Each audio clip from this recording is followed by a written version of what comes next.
Aleluia. Bom dia, igreja. Uma alegria estar junto com vocês aqui e nós estamos em Terra Santa, né, Asaf? Glória a Deus, cântico inspirado por Deus. E quando começou a cantar O Meu Lar é Santo, eu já falei, não precisa falar nada essa manhã aqui, porque palavra, o Espírito Santo já tem ministrado. Desde que começamos esse encontro, e esse testemunho vai bem ao encontro daquilo que o Senhor tem colocado no meu coração, que eu queria com muito temor repartir com vocês. E eu não creio que é uma palavra para conhecimento apenas, mas é um mover do Espírito, de algo que Ele está fazendo. Há 6 meses atrás, mais ou menos, o Nilcinho, ele compartilhou comigo algo muito simples, mas que um irmão chamado Robert Pope, particularmente eu não conheço, mas esse irmão ele compartilhou com ele sobre 4 M's, de 4 estágios em que a igreja ela pode passar. E o primeiro M é que tudo começa com um mover do Espírito. O Espírito, ele move a igreja. O Espírito, ele direciona a igreja. O Espírito, ele é quem conduz a igreja. E o que pode acontecer muitas vezes é que o Espírito, como ele vem de onde ele quer, ele sopra para onde ele quer, às vezes ele pode mudar esse mover, não mudar princípios, doutrinas, fundamentos, não isso, mas às vezes formas de fazer, ou ele quer apontar para algum caminho diferente, e pode ser que muitas vezes nós nos prendamos àquele mover anterior e não acompanhemos o mover do Espírito. E aí esse mover, ele pode, naquela tentativa de manter ele, nós podemos cair no segundo M, que é um movimento. E aí nós tentamos, pela nossa força, muitas vezes, manter aquilo que tínhamos, e o Espírito já está direcionando alguma outra coisa, e a gente fica num movimento. E o que acontece é que esse movimento, que não tem mais o impulsionar do Espírito, ele pode muitas vezes, e é com muito temor que eu falo isso por causa da minha vida, e isso tem sido uma palavra de Deus, rema na minha vida, mas pode ser que esse movimento, ele vai muitas vezes perdendo essa força, e aí para preservar aquilo, nós transformamos em métodos. E aí não, então sim, nós funcionamos assim. E eu sou, quem me conhece sabe que eu amo métodos e organização das coisas, e esse é um risco gigantesco de não acompanhar o mover do Espírito e querer viver a vida do reino através de métodos. Só que o grande problema disso é que nós precisamos do fogo do Espírito, nós precisamos da condução do Espírito, e aí corremos o risco de cair no 4º M, que é um monumento. E aí eu olho para trás muitas vezes e vejo, olha como Deus fez na minha vida, olha como Deus fez no nosso meio, olha como Deus fez, mas o Senhor, Ele continua a soprar o seu Espírito para a igreja. E eu creio que Ele tem nos direcionado, Ele tem restaurado muitas coisas, e uma das coisas que, por misericórdia de Deus, eu queria compartilhar aqui com vocês, que eu tenho absoluta convicção que é do Espírito, de que o Senhor ele tem querido restaurar no nosso meio sobre o que é o reino de Deus. O que é a igreja e qual é a relação dela com o reino de Deus, não como nós enxergamos o reino de Deus e como nós enxergamos a igreja, mas como Deus a vê. Ele é o Senhor da igreja, Ele é o cabeça da igreja e Ele continua a agir por meio do seu corpo. Nós não podemos desassociar Cristo, o cabeça, de Cristo, o corpo. Só existe Cristo, o cabeça e o seu corpo. E Cristo continua agindo agora através do seu corpo, que é a plenitude, a palavra diz em Efésios, daquele que a tudo enche em todas as coisas. E com muito temor eu gostaria de, nesta manhã, repartir um pouco do que eu creio que é um mover do Espírito, de restaurar algumas coisas que talvez muitos aqui já saibam, assim como eu já sabia, mas que, de certa forma, eu estava mais para movimentos e métodos do que seguindo o mover do Espírito. E Ele quer restaurar a nossa visão nessa manhã, e eu queria te convidar para fechar os olhos junto comigo aqui, e nós, Espírito Santo, te damos toda a liberdade nessa manhã. E nós queremos te dar liberdade para que tu lave os nossos olhos, para que nós enxerguemos a igreja como tu enxerga. Nós enxerguemos, Senhor, o reino de Deus como tu enxergas, Senhor, não os nossos padrões, nos nossos conceitos, naquilo que nós criamos muitas vezes, de como nós achamos que deve ser a igreja, mas nós pedimos que nessa manhã tu lave os nossos olhos espirituais, Senhor Jesus, para enxergarmos, Senhor, a tua noiva e o teu corpo, Senhor, da forma que tu enxergas, Senhor, para a honra e glória do teu nome, em nome de Jesus. Aleluia. Alguns meses atrás, em outubro, se eu não me engano, o Espírito Santo me levou, e eu até deixei aqui, vamos ver se vai funcionar agora. Não, então acho que tu vai ter que passar aí, tu clicou no programinha ali? Vamos ver. Senão tu passa aí para mim. Aí. Eu deixei aqui 2 links, depois eu posso compartilhar esse material, mas em outubro do ano passado, o Espírito Santo me levou a assistir essa série de ministrações e, em paralelo, a ler um livro de um irmão chamado David Paulson. O nome do livro se chama Redescoberta da Igreja. E essa série de ministrações aqui, o Ed Léo, ele esteve conosco em 2014 e 2019. Em outubro, por direção do Espírito, ele me levou a assistir de novo essas ministrações. São 9 em 2014 e 9 delas em 2019. E, de alguma forma, o Espírito Santo ele renovou no meu coração essa paixão e esse ardor pelo reino de Deus. Então, muito do que eu vou compartilhar aqui com vocês é fruto do que esse homem compartilhou. Eu recomendo muito mais que vocês assistam esses links do que, inclusive, revejam essa palavra. Mas, o que eu gostaria de compartilhar com vocês, pode pausar um pouco o slide aí, mas é sobre o reino de Deus. E essa expressão, o reino de Deus, o reino dos céus, ou o reino, ela aparece cerca de 133 vezes no Novo Testamento. A gente já começa a olhar a relevância do tema do reino de Deus. Basicamente, ele é o centro dessa mensagem do Novo Testamento. Se nós formos olhar desde João Batista, ele começa a anunciar o quê? O reino de Deus. Aí a gente vai avançando, o próprio evangelho que Jesus proclamava era o quê? O reino de Deus, o evangelho do reino. Percebam a importância, a tônica que todo o Novo Testamento dá no reino de Deus. Jesus mesmo, quando ensinou os seus discípulos a orarem, ele disse, venha o teu reino, faça a tua vontade. O evangelho, ele disse que seria pregado, o evangelho do reino, por todo mundo, até que ele voltasse. Ou seja, essa tônica dada por Jesus, pelos apóstolos, por João Batista, ela continua sendo ênfase hoje. O evangelho do reino precisa e vai ser pregado até que ele volte. O que é o evangelho do reino? O que é o reino de Deus? Pedro, quando ele pregou em Pentecostes, ele falou sobre o quê? A resposta é fácil.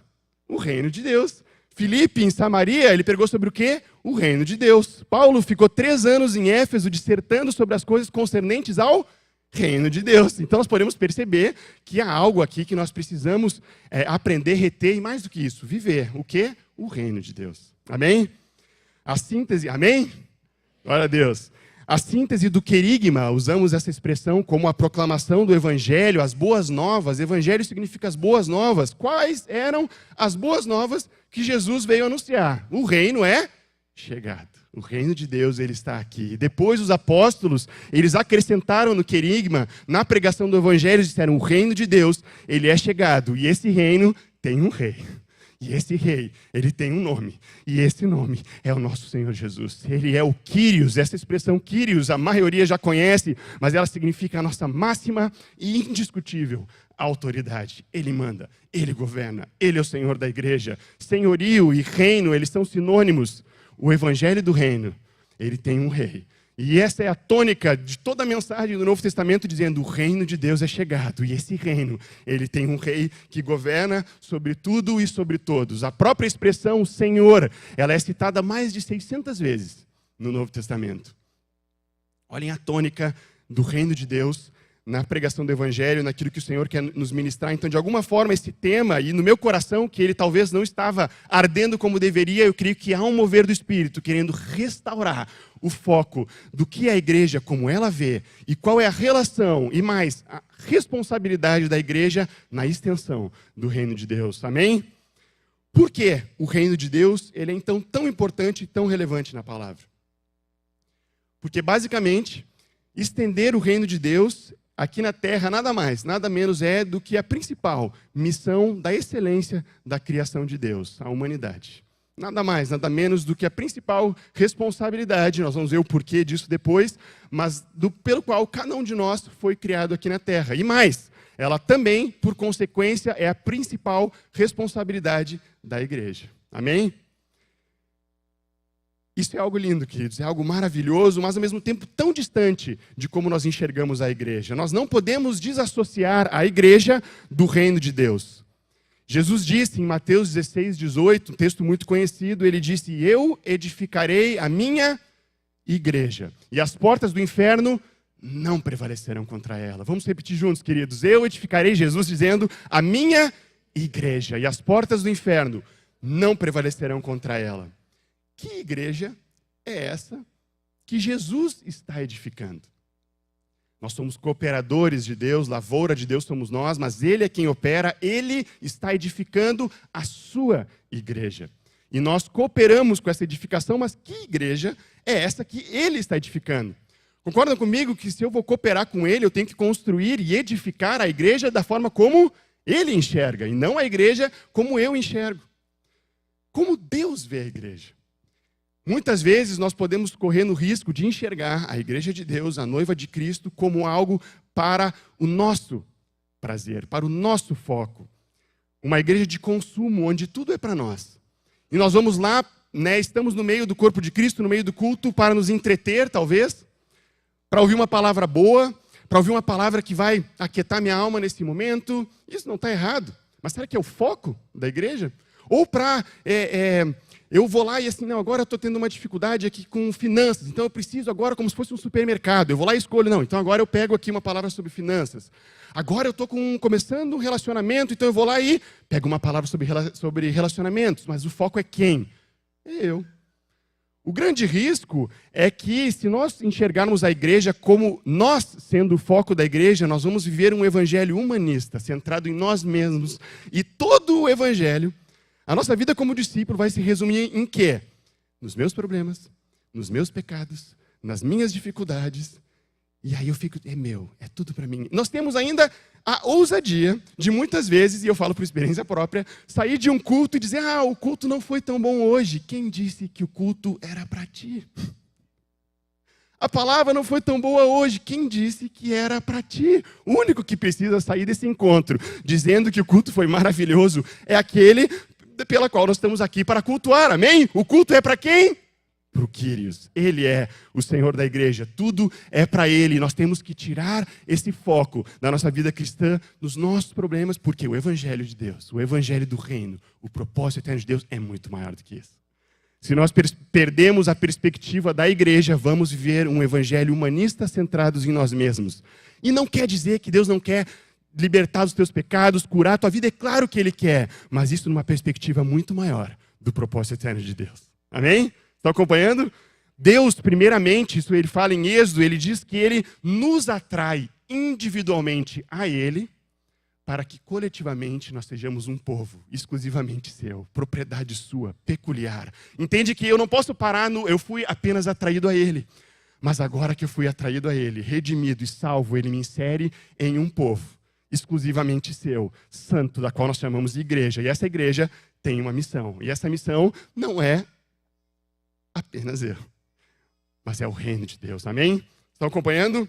Precisamos enxergar a igreja do ponto de vista de Deus, como Ele a vê. E para isso, o Espírito Santo, nós precisamos de revelação. Revelação espiritual não é por conhecimento. Se tu me permite, coloca a mão nos teus olhos agora. Espírito Santo, lava os nossos olhos, Senhor, com relação à nossa visão da tua igreja, Senhor.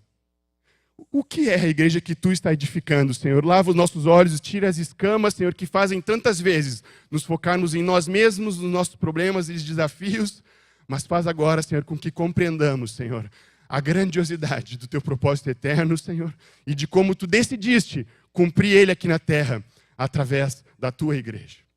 Para a honra e glória do teu nome. Aleluia. Podemos abrir juntos Gênesis 1.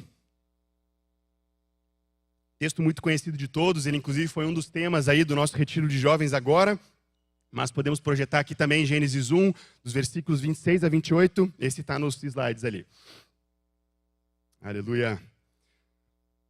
Gênesis 1, acho que todo mundo aí em janeiro deve ter lido esse capítulo, né? E é um capítulo muito lindo, e é interessante que esse capítulo é um dos únicos capítulos que provavelmente Moisés, ao escrever o Pentateuco, ele ouviu direto de Deus, né?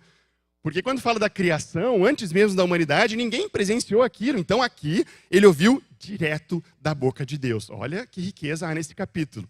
E mais, estudiosos do hebraico dizem que é o capítulo mais fácil de se traduzir da Bíblia. Ele é tão simples que Deus permitiu com que todas as línguas em todos os povos pudessem traduzir esse capítulo aqui. Há algo de especial nele, porque ele fala do propósito eterno de Deus antes do pecado. Aqui não há distorção do pecado, e nós sabemos que Gênesis 1 e 2, a ausência de pecado, e depois em Apocalipse 21 e 22, volta de novo, esses dois momentos sem a ausência do pecado. No meio, nós temos todo o plano da redenção e aquilo que o Senhor continua fazendo hoje, mas aqui tem algo especial porque fala do que Deus planejou para nós antes do pecado. Podemos ler juntos? Também disse Deus, façamos o homem à nossa imagem, conforme a nossa semelhança. Tenha ele domínio sobre os... Podemos ler juntos?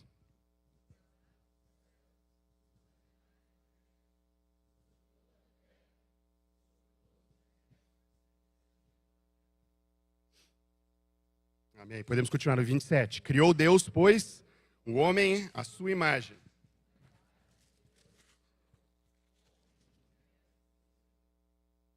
Mais uma vez.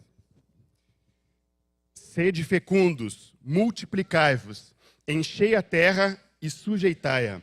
Dominai sobre os peixes do mar, sobre as aves do céu e sobre todo o animal que rasteja pela terra. Esse texto nos mostra com clareza o propósito eterno de Deus para a excelência da sua criação, que é a humanidade antes do pecado. E aqui existem dois aspectos desse propósito de Deus. E o primeiro deles, nós vemos no versículo, pode colocar de novo os slides lá, os meus slides ali, no 26 e 27, que ele diz o seguinte, que o homem foi planejado e formado à imagem e semelhança de Deus. Esse é o primeiro aspecto do propósito eterno de Deus. Vivermos como Deus, como Ele é, aqui na terra, faz parte do propósito eterno de Deus. Na verdade, Deus ele quis um povo, e nós conhecemos essa frase que diz uma família de muitos filhos, semelhantes a Jesus, para a glória de Deus Pai. Não são filhos de qualquer forma, não é uma criatura de qualquer forma, mas são filhos à imagem e semelhança de Deus. O que acontece é que Deus, desde a eternidade, e é difícil a gente entender o que é eternidade, nem pensa muito nisso, né? Mas quando a gente olha para trás, na eternidade do tempo, Deus já era, Ele já existia, porque Deus é.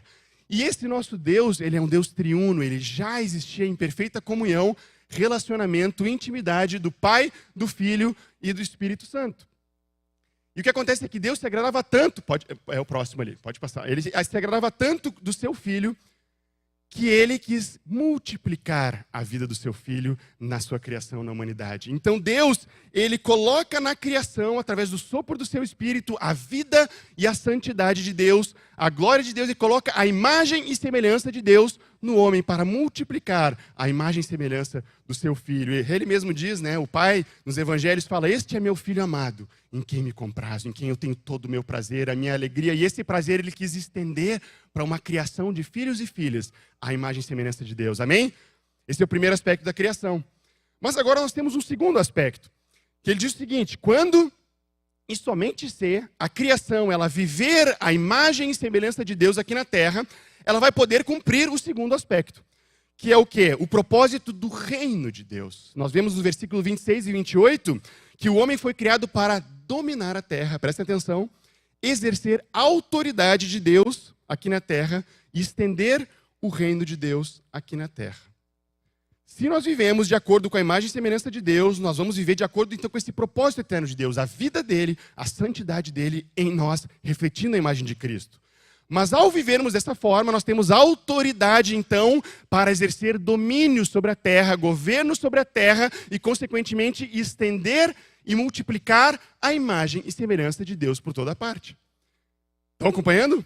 E esse é o que nós chamamos do propósito do reino de Deus, estender a imagem e semelhança de Deus por toda parte. Então eu coloquei, pode passar no próximo slide aí, um resumo sobre o que a gente falou até agora. O propósito eterno de Deus tem a ver com um povo. Nós sabemos que esse povo é de uma família de muitos filhos e nós sabemos hoje que essa família ela é a igreja. Mas esse povo não é de qualquer forma, ele é a sua imagem e semelhança, a sua vida e santidade. E a sua vida em santidade, hoje, nós sabemos que ela vem através da pessoa do Espírito Santo em nós. Quando somos redimidos, de novo, nós temos a vida e santidade de Deus dentro de nós. Mas não para por aí. Agora nós somos e refletimos a imagem e semelhança de Cristo como igreja para estender o seu domínio sobre toda a terra. Isso é a missão da igreja, a extensão do reino de Deus, e por isso que nós falamos de multiplicação. Deus nunca mandou a igreja ficar parada, é ou não é? Né, Azaf? Um bom exemplo nisso. Deus nunca mandou a igreja ficar parada. Inclusive a Torre de Babel, lembra lá no comecinho, porque o propósito era estender por toda a terra, eles ficaram parados. Deu o quê? Deu problema. É ou não é? Água parada, até onde eu sei, muitas vezes fede e dá dengue, né? A palavra diz que nós temos que jorrar como um rio de água viva, amém? Não é um lago, é um rio. Nós precisamos deixar essa vida de Deus fluir através de nós e não ficar parada. Então nós somos agora, por causa do Espírito Santo, novamente a imagem e semelhança de Deus, amém? Mas para quê? Para exercer então esse governo e autoridade sobre Deus, amém? Porque o homem precisava então governar a terra. O homem precisava governar a terra basicamente por 3 motivos. O primeiro deles é porque ele tinha que manter o que Deus tinha criado, que era bom. Deus tinha criado bom. Bom quer dizer sem pecado, sem morte, sem doença, sem destruição, sem pobreza, etc. E Deus colocou o homem e colocou ele como um guardador ali. Ele disse que ele tinha que preservar a criação que era boa. Amém? Em segundo lugar, ele tinha que exercer esse domínio e autoridade sobre a terra, porque ele precisava guardar aquilo que Deus criou. Não apenas manter o que era bom, mas guardar. Guardar de quê? Ou melhor, de quem? Deus sabia, na sua presciência, né, que um dos anjos, Lúcifer, conhecemos, né, o diabo, Satanás, não queremos nada com ele, mas ele queria ser como Deus e ele tentaria usurpar o governo, a autoridade que Deus havia dado para o homem. Então Satanás, para espalhar não mais o reino de Deus, mas o seu império das trevas, ele tentaria o quê? Usurpar essa autoridade sobre a terra que Deus havia dado para o homem que reflete a sua imagem e semelhança. Estão acompanhando? Então Adão precisava proteger, guardar. E o terceiro, já falamos aqui, mas é sujeitar a terra. Adão tinha que ser o quê? Frutífero. Os pais aí, eu vi que tem um monte de pai ali, glória a Deus. Adão tinha que ser o quê? Frutífero. Ele tinha que multiplicar. Isso significa crescer a imagem e semelhança do Senhor. Como assim? Multiplicar a vida e a santidade dele por toda parte. Quando Deus criou Adão e Eva e colocou a sua imagem e semelhança neles no jardim, o reino de Deus já era estabelecido no jardim do Éden, amém? Mas ainda não em toda a terra, porque a imagem e semelhança de Deus ainda não estava sendo espalhada por toda a terra. Então Deus disse, vocês sejam fecundos, multipliquem e se espalhem. Ao se espalharem, filhos e filhas da imagem e semelhança de Deus por toda a terra, quem seria cheio da glória de Deus através da extensão do reino de Deus? Toda a terra. Estão entendendo? Esse é o propósito original de toda a criação. Essa responsabilidade ela foi dada juntamente com a autoridade para Adão. Amém? Tem aqui nada novo, né? Salmo 115 diz o seguinte, no versículo 15 e 16, sede benditos do Senhor que fez os céus e a terra.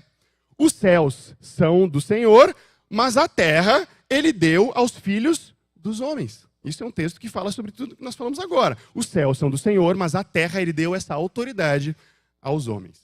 Amém? Quem está acompanhando diz amém aí. Glória a Deus. Quando Adão ele pecou, conhecemos a história, o que aconteceu? Ele falhou em manter, guardar e preservar, estender o reino de Deus. O poder de governar a terra, ele é então usurpado de Adão por causa do pecado. Mas por que isso? Porque a presença do pecado, e sabemos que o pecado original, né, nós estamos falando de incredulidade, de desobediência, de independência de Deus, essa presença do pecado, ela tira o quê? O primeiro item, o segundo item, ó, a presença do pecado, ela fere a imagem e semelhança de Deus em nós.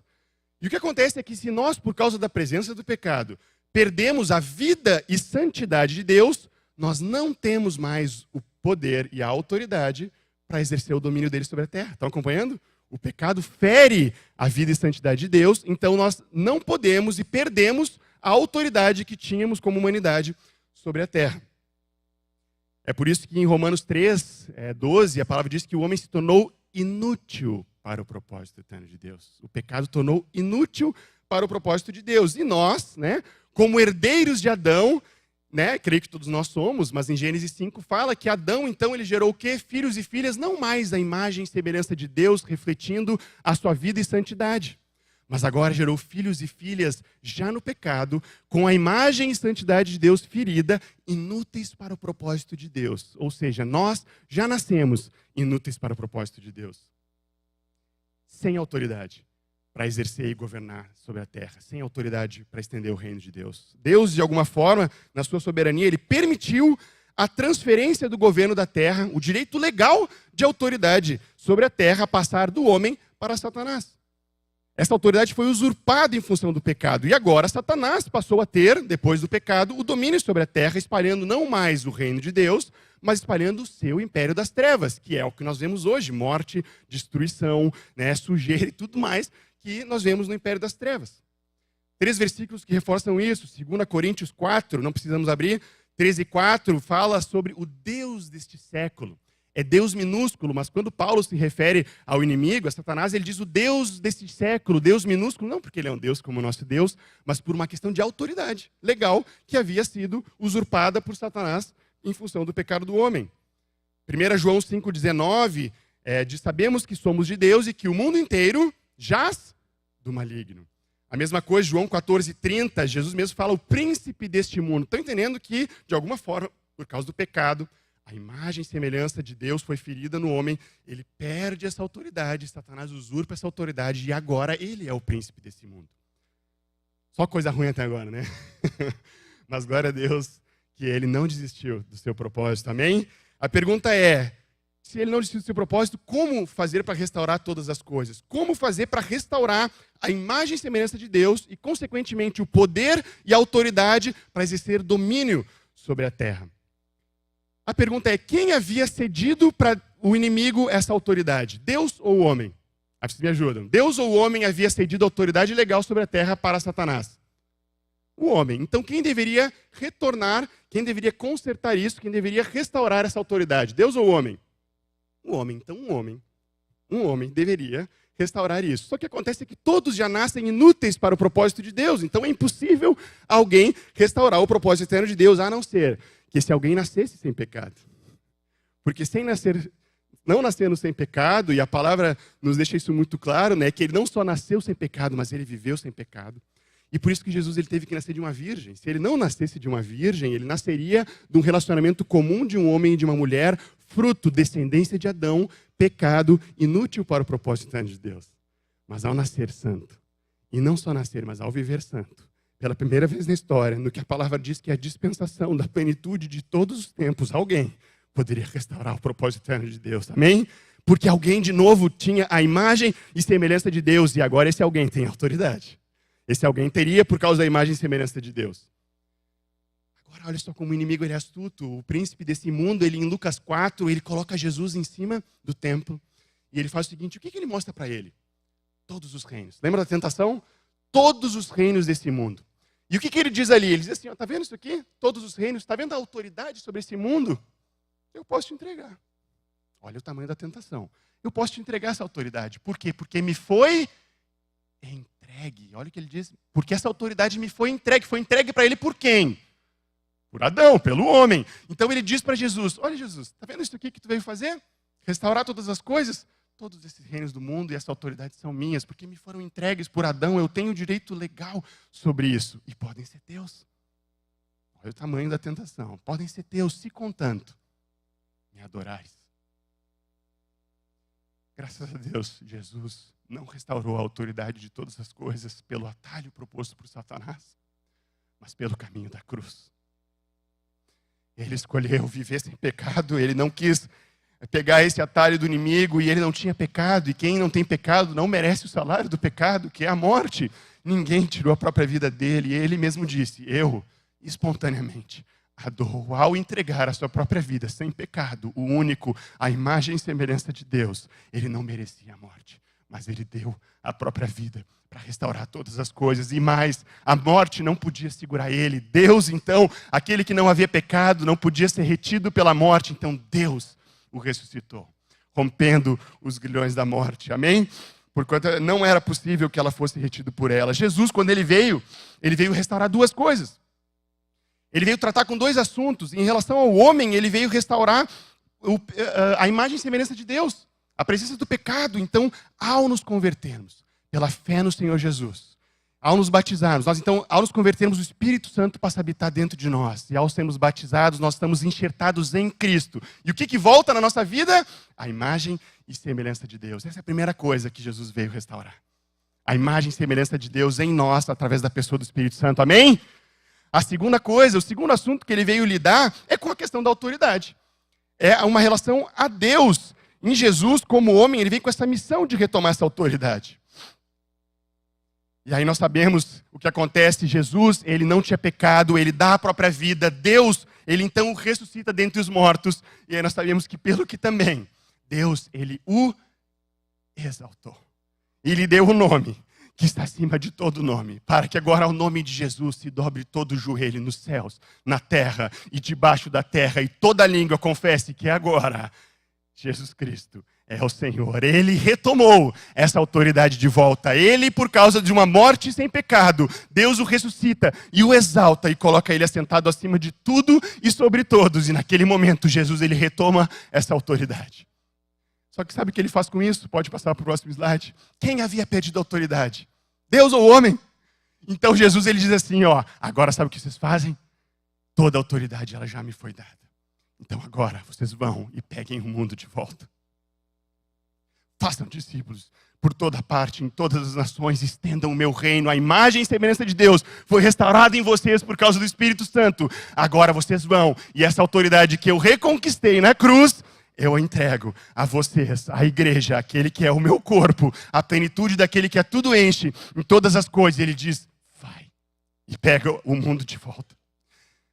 Deus havia perdido alguma coisa no pecado? Deus perdeu alguma autoridade que ele tinha no pecado? Hebreus diz que ele sustenta o universo inteiro na palma da sua mão. Deus não havia perdido nada. Quem havia perdido a autoridade e governo legal sobre a terra éramos nós. Então Jesus não veio para retomar uma autoridade que ele havia perdido, ele veio retomar uma autoridade que nós, como humanidade, havíamos perdido. E é por isso que ele vai e entrega essa autoridade para a igreja, e agora ele diz, vai, e estende o meu reino por toda parte.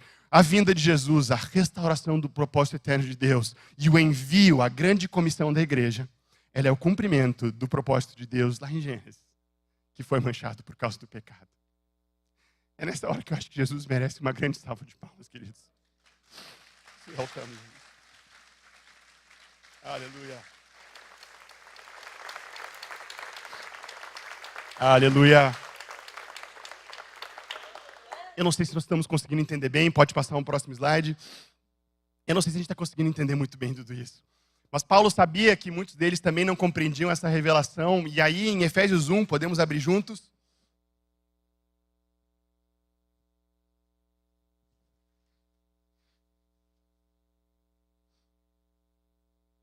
Aleluia. Em Efésios 1, versículos 15 a 23, Paulo ele explica isso para eles.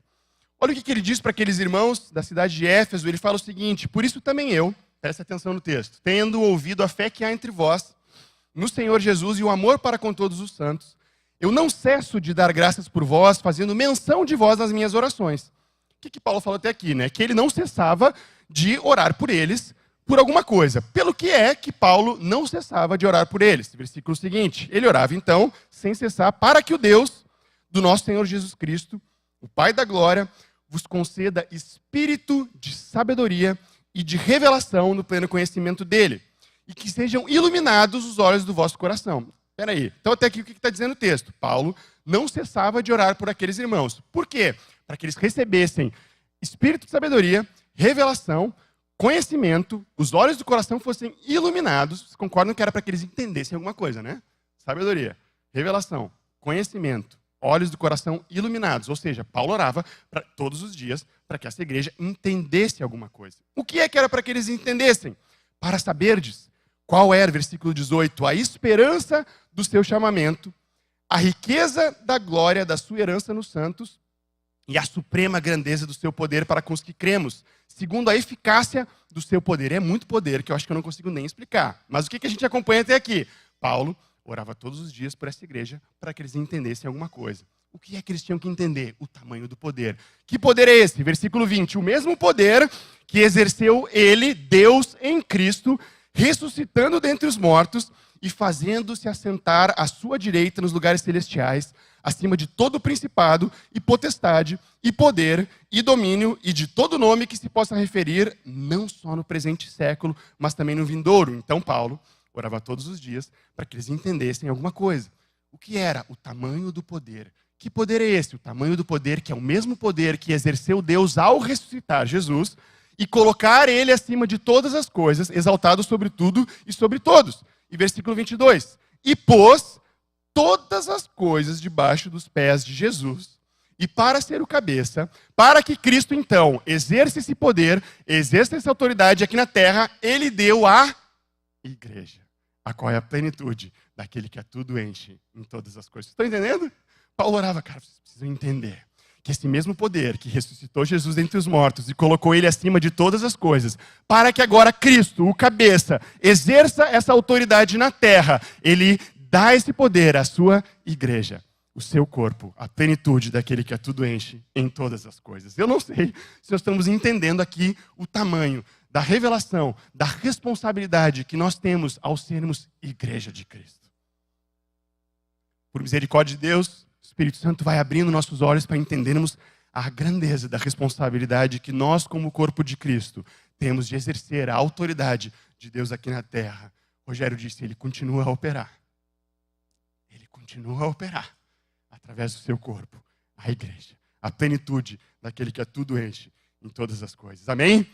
Então, recapitulando, Deus deu a autoridade para a humanidade, porque eles refletiam a sua imagem e semelhança aqui na terra. E ele disse, agora se espalhem por toda parte e multipliquem a minha imagem e semelhança, estendam o meu reino, porque eu dei autoridade para vocês. Mas no pecado, o homem então perde essa autoridade. E Jesus, pelo caminho da cruz, ele então restaura essa autoridade e ele nos comissiona e diga, agora vão e cumpram aquilo pela qual cada um de vocês foi criado. Estender o reino de Deus, porque isso traz glória para o nosso Pai. A imagem dele sendo espalhada por toda parte. Amém? O que acontece é que, para finalizar aqui, eu queria pegar um exemplo que eu aprendi com o Ed Léo. Dei uma mudada nas imagens aqui, mas aprendi com ele. E talvez para gravar na nossa mente para o resto da vida. Assim como na minha, desde que eu ouvi, em 2019 gravou. Podemos colocar os slides ali. Mas quando Paulo ele fala em Efésios 1, 22... Pode passar uns 3 aí. Não, volta um. Volta mais um. Isso aí, ó. Presta atenção aqui, então. Pode voltar ali no Mateus 16. Peraí. Volta mais um. Aí. O que acontece é que o mesmo texto, a mesma expressão que Paulo falou em Efésios 1, 22, ele diz o seguinte, ele deu toda a autoridade à igreja. Lembra? Nós vimos isso agora. Essa expressão igreja é a mesma expressão que Jesus disse, eu edificarei a minha igreja. Estão acompanhando? Jesus está edificando a sua igreja, essa mesma igreja que ele deu toda a autoridade. Mas que igreja é essa? Esse mesmo termo, ele é o termo, pode passar mais um só, ele é o termo eclésia, pode escrever com K também, né, Zé? Mas assim, eclésia, esse termo, ele é o que está escrito ali, igreja. Então Jesus disse, eu edificarei a minha eclésia. Estão acompanhando? Isso é em grego, tá? Não que eu fale grego, mas esse aqui eu fui atrás. Eu edificarei a minha eclésia. Paulo disse que toda a autoridade foi dada à eclésia. O que é essa eclésia que Jesus está edificando? Agora pensem comigo, o que é essa igreja que ele está edificando? Né? Ele disse que edificarei a minha igreja e as portas do inferno não prevalecerão contra ela. Agora pensem comigo, se eu convidar vocês para construir, para edificar alguma coisa. Vocês concordam comigo que ou vocês têm que saber o que é essa coisa, ou eu tenho que explicar para vocês o que é ou não é? Então, por exemplo, se eu convido vocês para edificar, para construir um restaurante. Sabem o que é um restaurante? Então a gente já entende, né? Não, edificar um restaurante, eu preciso o quê? De um lugar, eu preciso de um buffet, né? Ou eu preciso de garçons, eu preciso de alguém para cobrar o valor depois, eu preciso de uma cozinha, preciso de pessoas para trabalhar na cozinha. Então, vocês já mais ou menos entendem, porque eu convidei vocês para edificar alguma coisa que vocês conhecem, ou não é? Vamos pegar outro exemplo. Se eu convidar vocês para edificar uma escola, vamos edificar uma escola junto. Não, entendi, uma escola, preciso de um lugar, né? Eu preciso de preciso de professores, eu preciso, né, de responsáveis pedagógicos, eu preciso, né, ter ali toda uma organização. Vocês já entenderam o que é, porque vocês sabem o que significa essa palavra. Amém? Terceiro exemplo, vou convidar vocês para edificar, sei lá, um time de futebol. Vocês entenderam? Não, eu preciso de, né, tantos jogadores, eu preciso de um técnico, eu preciso de um preparador físico, eu preciso de um campo para eles treinarem. Vocês já entendem o que é esse conceito, porque eu convidei vocês para edificar alguma coisa conhecida. Agora pensem comigo que se eu convidar vocês para edificar alguma coisa que vocês não conhecem, por exemplo, venham edificar comigo o meu Rumba Catamal. Edifiquem comigo o Rumba Catamal. O que é isso? Né? Eu me lembro do Ed Léo falando isso. O que é? Você concorda comigo que, no mínimo, eu tenho que explicar para vocês o que é ou não é? Porque se eu não explicar, vocês vão ficar confusos e não vão conseguir edificar isso comigo. Então eu deveria explicar. Agora preste atenção. Por que Jesus disse para eles, eu edificarei a minha igreja, a minha eclésia, e as portas do inferno não prevalecerão contra ela. E ele não explicou o que era a eclésia. Por quê? Acontece que a palavra eclésia não foi inventada por Jesus. A palavra igreja não foi inventada por Jesus.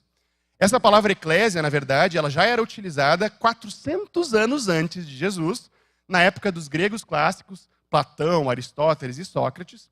E aí quando Jesus disse, eu edificarei a minha eclésia, aqueles homens entenderam. Porque essa palavra já existia. Estão acompanhando? Já existia, então eles entenderam. Ah, tá, vamos edificar contigo a tua eclésia.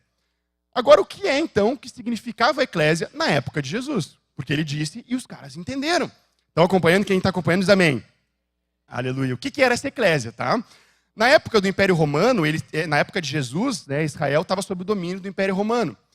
E naquela época, todos os reis, eles tinham uma eclésia. Era chamado de eclésia dos reis. Todo rei tinha uma eclésia. O rei de Roma tinha uma eclésia, o rei da Grécia tinha uma eclésia. Né? Todos os reis, o rei grego também, eles tinham uma eclésia. Próximo slide. O que significava a eclésia dos reis? Ela era uma assembleia governamental. Um grupo de pessoas chamadas para fora, elas poderiam ser cidadãos civis ou militares, chamadas para fora para se tornarem um conselho representativo da cidade ao lado do rei. Então, todo rei tinha o seu conselho representativo. Esse conselho eram pessoas chamadas para fora da sociedade comum para fazerem parte junto com ele da tomada de decisão sobre o seu reino.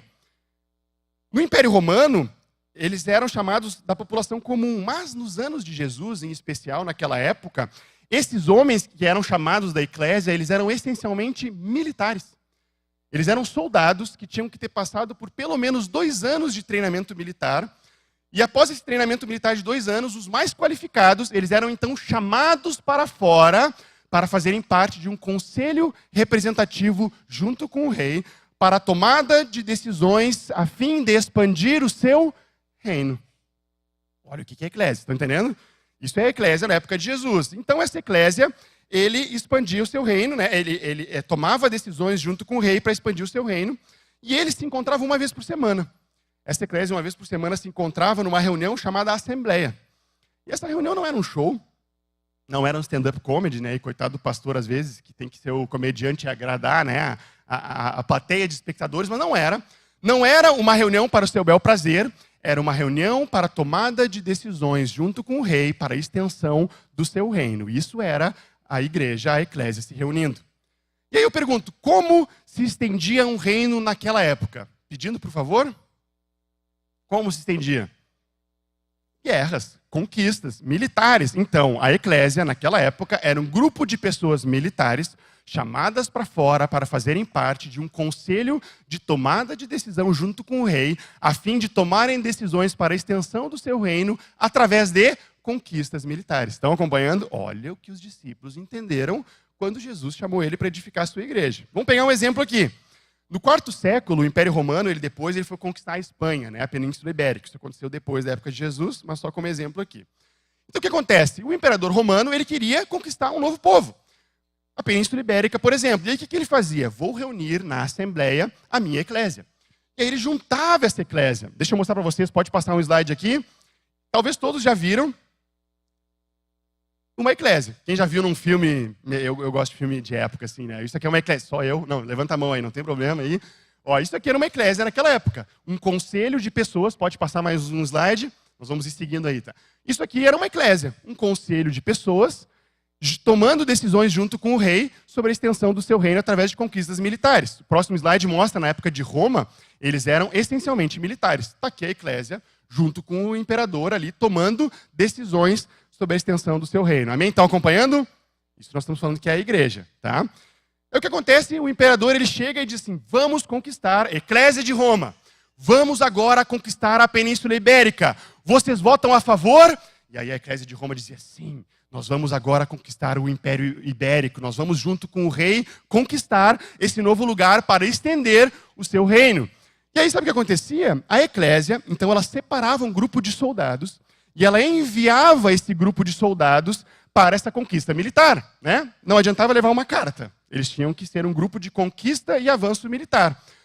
E esse grupo de soldados, ele era liderado por um general. Eles mandavam um general junto, que era enviado para liderar este exército na expansão do reino de Roma. Pode passar um. O nome desse general era o Apóstolos. O nome do general enviado pela eclésia para estender o reino de Deus era chamado de apóstolos. O termo apóstolo não foi também inventado por Jesus. Vocês entendem o que aqueles homens entenderam quando Jesus disse, vocês são os meus 12 apóstolos enviados? Aqueles homens não estavam brincando. Eles entendiam, nós fazemos parte de um conselho deliberativo junto com o rei para a extensão desse reino. Porque agora nós refletimos a imagem e semelhança de Deus. Então temos a autoridade do rei para exercer domínio sobre a terra. Então nós somos enviados para estender esse reino. Estão acompanhando? Diz amém comigo. Amém? Olha que loucura isso. Esses exércitos, então, eles marchavam. E eles marchavam com toda aquela pompa, né, do exército romano. E eles chegavam, né, nos portões daquela cidade. E aí, quando eles chegavam nos portões daquela cidade, o general, o apóstolo, ele batia nos portões da cidade e dizia: povo dessa cidade, povo do Império Ibérico, é chegada agora a eclésia de Roma. Abram os portões ou nós vamos invadir. Ninguém abria, obviamente, esses portões. E sabe o que eles faziam se ninguém abria? Pode passar o próximo aí. O que eles faziam, né? Pode passar mais um. Esse é o apóstolo também. Eles derrubavam. Se ninguém abria os portões, eles derrubavam os portões através de guerras. Então, eles derrubavam os portões. E ao passar para o outro lado do portão, eles se deparavam com o quê? Um monte de inimigos. Pode passar mais um. Então, eles iam lá e, na sua superioridade militar, com as suas táticas, o exército de Roma, então, derrotava aqueles inimigos. Eles derrotavam aqueles inimigos, eles eram muito superiores, né, em armamentos e táticas, etc. E naquele momento, sabe o que eles faziam? Eles faziam um desfile da vitória. Depois de terem derrotado os inimigos do outro lado do muro, eles faziam uma parada da vitória, onde o apóstolo ia em cima do cavalo, andando na frente, e nas duas laterais, todos os soldados romanos ficavam em fileira. E naquelas fileiras, no meio delas, iam todos os inimigos amarrados, humilhados, e eles passavam por toda a cidade, demonstrando que agora o exército de Roma havia se estendido até aquele lugar, havia dominado aquele lugar. E olha só o nome desse desfile. Esse desfile, na época, pode passar mais um, ele é chamado de triunfo. Esse desfile da vitória é chamado de triunfo, e é por isso que a palavra diz que Jesus, ele na cruz, publicamente, os expôs ao desprezo, triunfando sobre eles na cruz. É isso que está querendo dizer. Ele triunfou sobre a cruz numa parada da vitória, e naquele momento, eles marchando, toda a cidade reconhecia agora que eles haviam sido conquistados por Roma. Estão acompanhando? O que é a igreja de Cristo? Naquele momento, o apóstolo ia no meio da praça, e ele subia em cima de um palanque no meio de uma praça com toda a cidade e o exército romano junto, e ele começa a fazer algo muito especial. Pode passar mais um slide. Naquele momento, ele começava a pregar o evangelho do reino.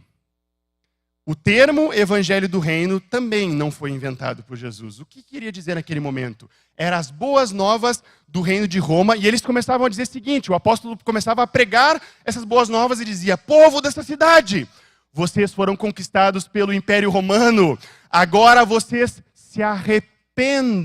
Esse termo também já era utilizado naquela época. Se arrependam e se convertam a cidadãos romanos. Porque se vocês se arrependerem e se converterem em cidadãos romanos, vocês vão ser salvos, vocês vão ser protegidos por nós, vocês vão ser libertos por nós, porque as boas novas é que agora vocês não são mais inimigos do reino de Roma. A paz de Roma é chegada sobre esse lugar. E aí pode passar mais um. Eles gritavam, todo o exército, 3 vezes. Pax Romana, que quer dizer a paz de Roma, agora é sobre esse lugar. Vocês não são mais inimigos do reino de Roma. Se convertam e se arrependam em cidadãos romanos. A paz de Roma vem sobre esse lugar. E agora nós vamos proteger vocês. Nós vamos cuidar de vocês. Sabe o que acontecia depois disso? Eles voltavam para o rei, para o imperador, e reportavam o que tinha acontecido. E ele pegava 300 cidadãos comuns de Roma e enviava para aquela cidade, pode passar mais um, para a colonização daquele lugar. Era chamado, cada nova conquista, de uma pequena Roma. E essa colonização era porque eles iam viver como cidadãos no meio daquele lugar, implementando a cultura de Roma. E eles iam demonstrar a sua cultura e superioridade tecnológica, da sua língua, do seu idioma, da sua literatura, das suas filosofias. Tudo isso eles iam mostrar a superioridade da sua cultura. E ainda que a população decidisse não se converter ao Império Romano, eles ao menos seriam influenciados pela cultura do reino de Roma. Eu não sei se vocês estão conseguindo acompanhar aqui o que passou na imagem daqueles homens quando Jesus disse: eu edificarei a minha eclésia e as portas do inferno não prevalecerão contra ela. Essa é a imagem da igreja como aqueles homens enxergavam. E aí eu pergunto, o quão parecido é, muitas vezes, com a imagem como nós estamos nos enxergando como igreja? Nós precisamos ter os nossos olhos lavados, queridos, porque Jesus, naquele momento, ele começou de novo a estender o reino de Deus aqui na terra. E ele preparou os 12 apóstolos, os 12 enviados, e comissionou eles, mas não parou nos 12. Ele preparou os 70 depois e comissionou eles e enviou eles. Depois tinha os 3.000 que se converteram em Atos, depois foram para 5.000, e diz ali depois que todos foram espalhados por causa da perseguição que aconteceu, com exceção dos apóstolos que ficaram lá, dos 12 apóstolos, mas eles foram espalhados por toda parte. E Jesus continua comissionando a sua igreja para ir por toda parte, fazer discípulos, estender o reino de Deus, multiplicar a imagem e semelhança de Deus. Cada vez que o Senhor, Ele usa a nossa vida para proclamar o Evangelho, mais uma pessoa se converte. Quando aquela pessoa se converte, o Espírito Santo habita nela, a imagem e semelhança de Deus é restaurada na vida daquela pessoa. A vida de Deus, a santidade de Deus, e naquele momento, a autoridade, por causa da eclésia, passa a ser de novo restaurada, e aí Jesus diz, vai, continua, multiplicando a minha imagem e semelhança por toda parte. Como é a igreja de Deus? Não a nossa, que nós criamos com os nossos padrões. Mas como é a igreja como Deus a vê? Pode passar mais um? A igreja, então, agora a eclésia, mais um. A eclésia de Deus, não mais a eclésia de Roma agora, mas a eclésia de Deus é um grupo de pessoas chamadas para fora do império das trevas, para se tornarem o seu povo, o corpo de Cristo, a família de Deus, o templo do Espírito Santo, viverem conforme a imagem de Deus, a sua vida e sua santidade, e multiplicarem essa vida para reinar com Cristo e para expandir o reino de Deus por toda parte, porque isso traz glória e honra para o nosso Deus. A imagem dele espalhada por toda parte. O que é essa igreja? Não é um grupo de espectadores. Ela é um exército. Vocês já viram em algum momento um portão atacar alguém? Alguém já viu um portão saindo para atacar alguém? Já viram isso? Em algum filme, alguma cena? Não, porque quem ataca e quem marcha em triunfo conquistando é a igreja. E as portas do inferno não prevalecem contra a igreja de Cristo. É nós que marchamos em triunfo. Nós, por causa da autoridade de Cristo, na igreja, nós marchamos e avançamos. Nós somos essa assembleia governamental representando a autoridade de Deus na terra, na qual Ele estabelece os seus desígnios na humanidade. Nós, como igreja, somos seus representantes. E a maioria dos cristãos, ela aceita o fato de que Jesus vai governar um dia. Mas muitos poucos se dão conta de que Ele já está a governar hoje, através da sua igreja, reinando em vida, estendendo o reino de Deus por toda parte. E nós somos pessoas enviadas. Ainda que não sejamos, talvez, como o dom de Efésios 4, que fala como apóstolos, somos enviados. O termo significa enviados. Isso todos somos. Jesus não disse, vão, vocês únicos, exclusivos, e façam discípulos. Vão, vocês que têm um seminário teológico e façam discípulos. Vocês que estão 20 anos estudando, façam discípulos. Ele disse, vão e façam discípulos por toda parte. Estendam a minha imagem e semelhança para a honra e glória do meu nome. Então sabe o que vai acontecer? Você como eclésia, nós como eclésia, como igreja, nós vamos ser enviados para outras cidades, nós vamos ser enviados para outros países, nós vamos ser enviados para o nosso trabalho, nós vamos ser enviados para a nossa família, nós vamos ser enviados para os nossos parentes. E ao chegarmos naquele lugar, no teu trabalho, todo dia de manhã, tu vai se deparar com os portões. Tu vai se deparar com portões naquele lugar. Portões de escravidão, portões de pecado, portões de morte, portões de depressão, portões de angústia, portões de desespero, portões de suicídio. E, queridos, o mundo inteiro carece da glória de Deus. E ao chegarmos naquele portão, sabe o que nós temos que fazer como igreja? Povo do meu trabalho, é chegada agora a eclésia de Deus. Abram esses portões, porque as pessoas que estão lá dentro, os nossos colegas, os nossos vizinhos, os nossos parentes que não conhecem Jesus, eles não são o inimigo. Eles são os prisioneiros nessa guerra. Eles não são os inimigos, são os prisioneiros. E nós fomos enviados para trazer libertação.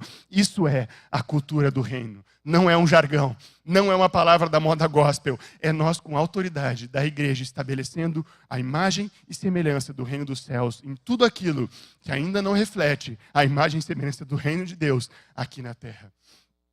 Eu pergunto para vocês, tem ansiedade e depressão no céu? Tem ou não tem? Então nós como igreja fomos chamados para trazer a imagem do reino dos céus aqui na terra e curar, libertar essas almas cativas pelo inimigo. Eu pergunto para vocês, existem enfermidades no físico no céu? Então nós, como igreja, fomos chamados para exercer autoridade e estabelecer cura naquele lugar. Existem pessoas que não reconhecem o senhorio de Cristo e são salvas, redimidas pelo sangue dele no céu. Então nós, como igreja, somos chamados para trazer redenção e salvação para essas vidas. Vocês estão entendendo? Então nós vamos nos deparar com esses portões no nosso dia a dia. E existem duas formas de derrubar um portão: a fácil e a difícil. A difícil é tu arrebentar aquele portão, como nós vimos ali. A fácil é se você tem as... É ou não é? E aí o que Jesus diz em Mateus 16, 18? Ele fala o seguinte: eu edificarei a minha igreja e as portas do inferno não prevalecerão contra ela. Dar-te-ei as chaves do reino dos céus. Porque tudo o que ligardes aqui na terra como igreja vai ser ligado no céu. E tudo o que desligardes aqui na terra é desligado no céu. Porque onde estiverem 2 ou 3 reunidos em meu nome, ali está a eclésia de Cristo. E essa eclésia, como igreja, não eu sozinho, mas a eclésia, como igreja, ela tem autoridade para ligar na terra e desligar na terra. E o que nós ligamos como igreja na terra é ligado no céu. Nós desligamos na terra, é desligado no céu. O que é a igreja como Deus a vê? Eu não sei se esse exemplo foi muito bom para mim, porque eu gosto da época medieval. Mas eu creio que é algo que o Espírito Santo quer fazer nos nossos corações nessa manhã, restaurando o propósito eterno de Deus nos nossos corações e a importância do Evangelho do Reino. Se eu falo que é Evangelho do Reino, é porque existe um rei. E esse rei, ele manda. Ele governa. Ah, mas eu não quero. Então ele não é rei. Ah, mas eu não consigo. Ele não é rei, então. Se ele é rei, e eu ouso dizer que da minha vida ele é Senhor, ele manda. E eu obedeço. E ele já disse que nós temos que estender o nome dele por toda parte, queridos. E se tu quiser te levantar comigo, Asaf, eu não sei se o Senhor te colocou algum cântico no coração ou não, mas eu queria te convidar junto comigo a se colocar de pé agora. E nós juntos aqui, Espírito Santo, pedimos mais uma vez que tu penetre no mais profundo do nosso ser, Senhor, da nossa alma, agora dividindo, Senhor, dividindo aquilo que é a nossa visão sobre a igreja, Senhor, e restaurando a tua visão sobre a igreja, Senhor. Nós não somos chamados aqui, Senhor, para sermos espectadores, mas somos comissionados, Senhor Jesus, e somos enviados por Ti para multiplicarmos o Teu reino, Senhor. Multiplicarmos a Tua imagem e semelhança, Senhor. Então, se de alguma forma, queridos, se de alguma forma o Espírito Santo está te convocando nessa manhã de novo, para lavar os teus olhos e para dizer mais uma vez para Ele, sim, eis-me aqui, não fica apático diante da presença de Deus. Eu não sei se tu quer levantar teus olhos, quer te ajoelhar, qualquer outra coisa, só não pode ficar parado diante da presença e da convocação do nosso Rei nessa manhã. Ó, Jesus, obrigado, Senhor, porque tu pagaste um alto preço para nos redimir, Senhor, e esse preço não foi ouro, não foi prata, não foram coisas corruptíveis, mas foi o teu precioso sangue, Senhor. O precioso sangue do Cordeiro, Senhor, foi derramado por cada um de nós, e nessa manhã aqui nós te louvamos, porque esse sacrifício, ele é eterno, é um sacrifício que vale por cada um de nós, e ele nos restaura a tua imagem e semelhança, Senhor. E esse mesmo sacrifício, ele restaura a autoridade da tua igreja para estabelecer o teu reino sobre a terra, Senhor. Então nós queremos aqui, a uma só voz como igreja, dizer, eis-nos aqui, Senhor. Eis-nos aqui, Senhor. Não queremos ficar apáticos diante do teu reino e daquilo que tu tem para fazer, Senhor. Cai por terra agora todo o individualismo. Cai por terra agora toda a passividade. Cai por terra agora toda a incredulidade dos nossos corações. Mas nos enche agora, Senhor Jesus, de fé e expectativa em quem nós somos em Cristo. Cristo em nós, a esperança da glória. Talvez muitos aqui possam estar pensando, mas isso não é para mim. Isso não é para mim, isso é para alguns só, mas a palavra diz, eu sei os pensamentos que tenho a vosso respeito. Ele nos escolheu antes da fundação do mundo, para que nós vamos e demos fruto, e esse fruto permanece para a honra e glória do nome de Deus. Aleluia. Ele é exaltado, o Rei é exaltado no céu. Eu o louvarei, Ele é exaltado, para sempre exaltado, seu nome louvarei.